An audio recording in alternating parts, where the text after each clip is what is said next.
টাকার মায়া অন্তরে জমাই নাই, আমি ক্ষমতার দাপট দেখাই নাই, আমি সব ফালাইয়া আমি তোমার মোহাব্বত অন্তরে জায়গা দিলাম। এই বইলা বইলা কান্না করে আর বলে, মালিক আমি যেন ঈমান থেকে পিছনে না যাই, তোমার মোহাব্বত যেন আমার থেকে দুর্বল হয়ে না যায়। ও আল্লাহ, তুমি আমার অন্তরে ঈমানের পাওয়ার বাড়াও, মোহাব্বত যেন তোমার থেকে আমি আলাদা করতে না পারি। ইতিমধ্যে আসিয়া কান্না করে দেখে মুসা নবী রাস্তা দিয়ে হাইটা যায়। আসিয়া ডাক দিয়ে কয়, ও জামানার নবী মুসা, আপনি তো আমার মাওলার সাথে কথা বলেন? বলে, হ্যাঁ বলি। আপনি জানেননি আমি আসিয়ার খবর পায়? জানি। এখন তোমাকে শুলিবিদ্ধ করা হবে। আসিয়া চোখের পানি ছাড়িয়ে কয়, ও নবী মুসা, একটু আমাকে বলবেন আমার আল্লাহ এই মুহূর্তে আমার উপরে বেজার নাকি খুশি? মুসা নবী ডাক দিয়ে কয়, রে আসিয়া,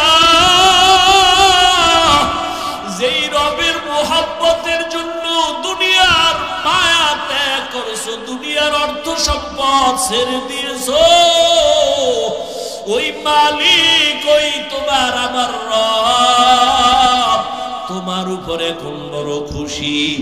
আসিয়া মুসা নবীর জবানে আশ্বাস পাইয়া সাথে সাথে আল্লাহর দিকে তাকায় একটা চিৎকার দিছে, ডাক দিয়া বলে, ও রব্বা, ও দয়ার মালিক, তোমার কাছে আমার বিদায় বেলা অন্তরের একটা দাবি। ক্বালাত রব্বি বিনি লি ইনদাকা বাইতান ফিল জান্নাহ।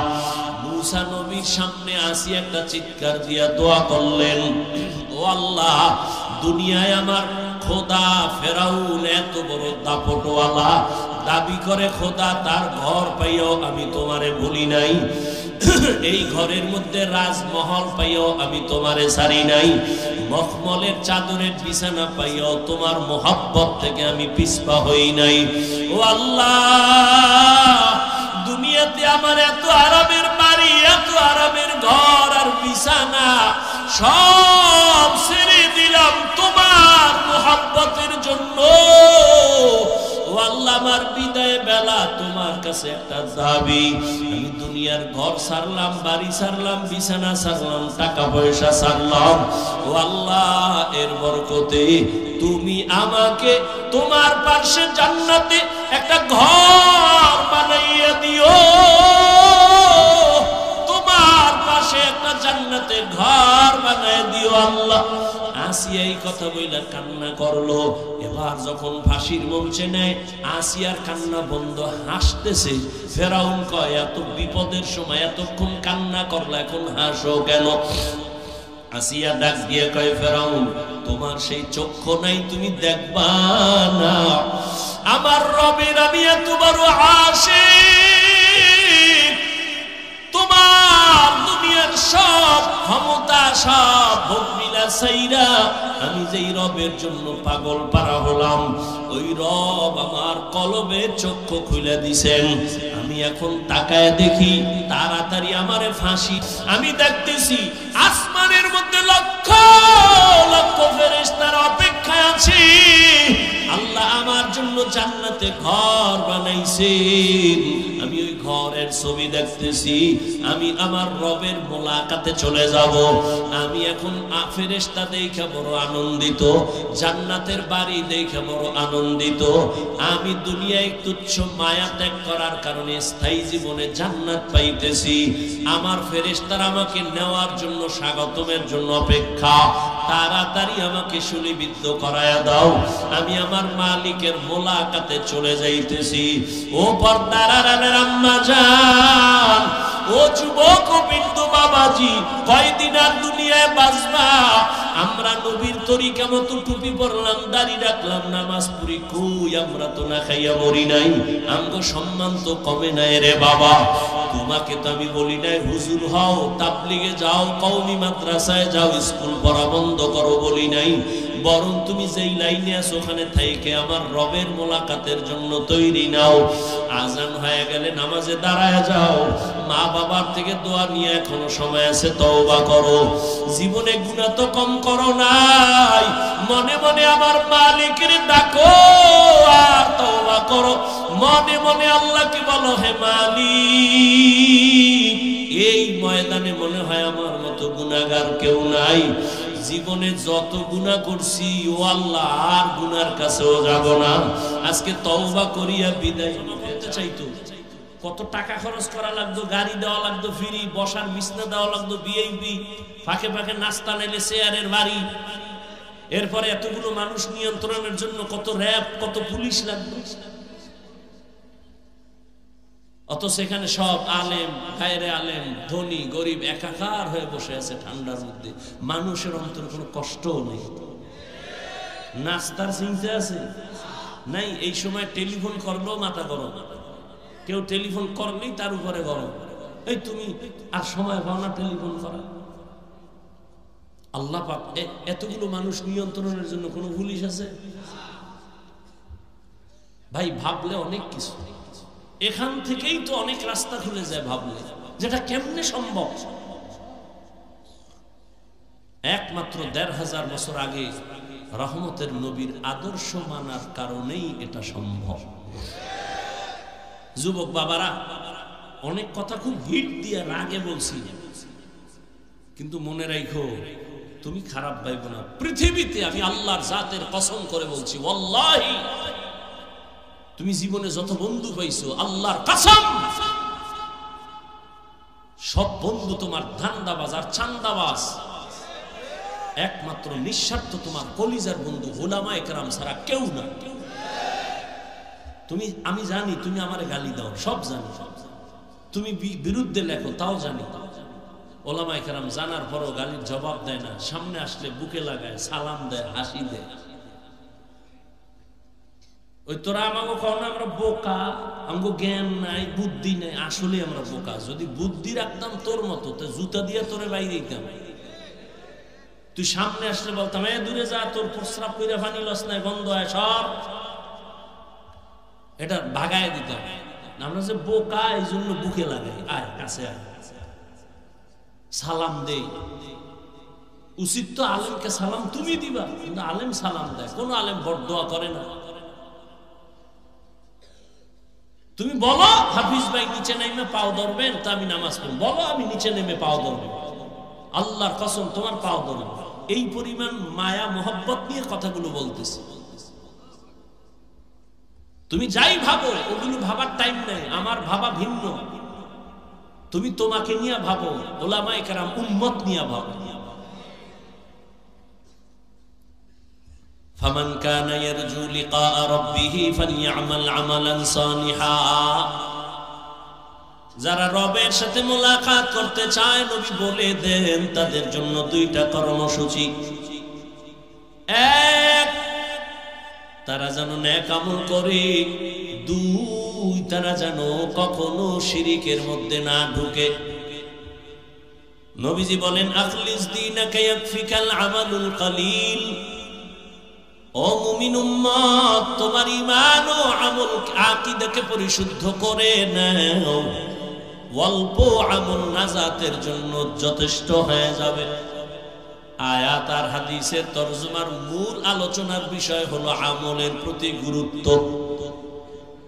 তবে আজকের বয়ানটা তাদের জন্য যারা রবের সাথে মোলাকাত করতে চায়। যারা রবের সাথে মোলাকাত করতে চায় না, তাদের জন্য অন্তত আজকে আমার বয়ানটা না। রবের সাথে মোলাকাত করতে যারা চায়, যদি আমি প্রশ্ন করি, ভাইরা আপনারা কারা কারা রবের সাথে মোলাকাতের নিয়ত করছেন? সবাই হাত তুলবেন, সবাই বলবেন হ্যাঁ আমি রবের সাথে মোলাকাত করতে চাই। তো রবের সাথে মোলাকাত করতে গেলে তো নামাজ ছাড়া যাওয়া যায় না। হাটহাজারীর হুজুর বসে আছেন অফিসে, হাটহাজারী সরকার ডাক দিয়া কয়, এই মন্ত্রী দৌড় দে, হাটহাজারীর সাথে বেদবি হবে না, হুজুরের দোয়া নিয়ে কাজ আছে তাড়াতাড়ি। মন্ত্রী মহোদয় এমন একটা দৌড় দিছেন, হাটহাজারী হুজুরে তো সোফার মধ্যে বসা। মন্ত্রী জীবনে টুপি না দিল, একটা টুপি লাগায় দৌড়। জামা পরে নাই, জামা লাগাইছে, যাইয়া এবার নিচে বসছে ফ্লোরে। হুজুরে কয় চেয়ারে বসেন, বসতে চায় না। এটা হুজুরে বলিয়াও দেয় নাই, পরিবেশ তাকে বাধ্য করেছে। হাটহাজারীর হুজুর ওখানে টুপি ছাড়া কেমনে যাই? পরিবেশ। বাসে লেখা আছে ধূমপান নিষেধ, লেখা আছে নি, এরপরও কেউ ধূমপান করেনি। ড্রাইভারও বিড়ি টানে, হেল্পারও টানে, কন্ট্রাক্টরও টানে, টাকা না থাকলে ধার করে টানে। আমি হুজুর বাধা দিলে দুয়া সব আমারে মারে, আর বলে আমার বাবার টাকা দিয়া গাঞ্জা খাই, বিড়ি খাই, তোমার বাবার কি? বাসে লেখা আছে ধূমপান নিষেধ, এরপরও করে, নিষেধ করলেও থামে না। দুনিয়ার কোন মসজিদে লেখা আসেনি ধূমপান নিষেধ? নাই, কিন্তু মসজিদে গিয়া কেউ করেনি না, বরং পকেটে হাত দেয়, তাড়াতাড়ি টুপি খুঁজে। কেন? ওখানে লাঠিওয়ালা আসেনি, মারবে। বুঝো, বাসে লেখা ধূমপান নিষেধ, এরপরও ধূমপান বন্ধ নাই। মসজিদে লেখা নাই ধূমপান নিষেধ, এরপরও সবাই করে না কেন? এর একমাত্র কারণ সৎসঙ্গে স্বর্গবাস। কয় না গা? হ্যাঁ, পরিবেশ। ওখানের পরিবেশ আর মসজিদের পরিবেশ কিনা? সোহবতে লে তোরা লে কুনাত, সোহবতে লে তোরা লে কুনাত জামানা, সোহবতে বা আউলিয়া বেহতের সদ সালাত বেরিয়া। আজকের বয়ান তাদের জন্য যারা রবের সাথে আসলে কি চাই আমরা? তার রব কি দাড়ি ছাড়া চান? চান রবের সাথে মোলাকাত করবেন, তো দাড়িবিহীন তো যাওয়া যাবে না, দরজা লক থাকবে, দরজা খুলে যাবে। অটো বলে, অটো কেমনে কয়?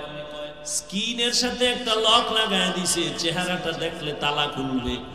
কেমন কয়? দাড়িওয়ালা চেহারা, জিকিরওয়ালা চেহারা। কয়েল জ্বলে নাকি?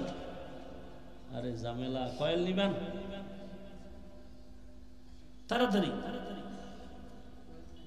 আছে, অবশ্যই আছে। কোথায় আছে খুঁজে? কয়েল বন্ধ করেন। এই ডাইনে ভাবে কয়েল থাকলে বন্ধ করেন, নাইলে কোনো চোরাই বিড়ি টানে, দুইটার একটা হইবে। তাড়াতাড়ি বন্ধ করেন। আল্লাহ সবাইকে কবুল করেন। অনেক কষ্ট হইতেছে, আমার তো হইতেছে। এরপরও যদি কষ্ট মেলান হয়ে যাবে, যদি আল্লাহ সবাইকে তওবার তৌফিকের দরজায় নিয়ে আসে। আল্লাহ তাআলা বলেন, রবের সাথে যারা মুলাকাতের নিয়ত করেছো, তোমাদের জন্য কর্মসূচি দুইটা। এক, তোমরা নেক আমল করবা। দ্বিতীয়, আমল করতে গিয়ে রবের ইবাদতের মধ্যে যেন অন্য কেউ অংশীদার না হয়, শিরিক না হয়। শিরিক এমন এক মারাত্মক অপরাধের নাম, শিরিক যুক্ত আমল কিয়ামতের ময়দানে ফালা নুকিমু লাহুম ইয়াউমাল কিয়ামাতি ওয়াজনা, ওজনই করা হবে না। ইন্নাল্লাহা লা ইয়াগফিরু আন ইউশরাকা বিহি ওয়া ইয়াগফিরু মা দুনা যালিকা লিমান ইয়াশা ওয়া মান ইউশরিক বিল্লাহি ফাকাদ দাল্লা দালালাম বাঈদা ওয়া মান ইউশরিক বিল্লাহি ফাকাদ ইফতারা ইসমান আযীমা ওয়া মান ইউশরিক বিল্লাহি ফাকাদ হারামাল্লাহু আলাইহিল জান্নাহ। যারা শিরিকের গুনাহ করবে তাদের জন্য জান্নাত হারাম হয়ে যাবে।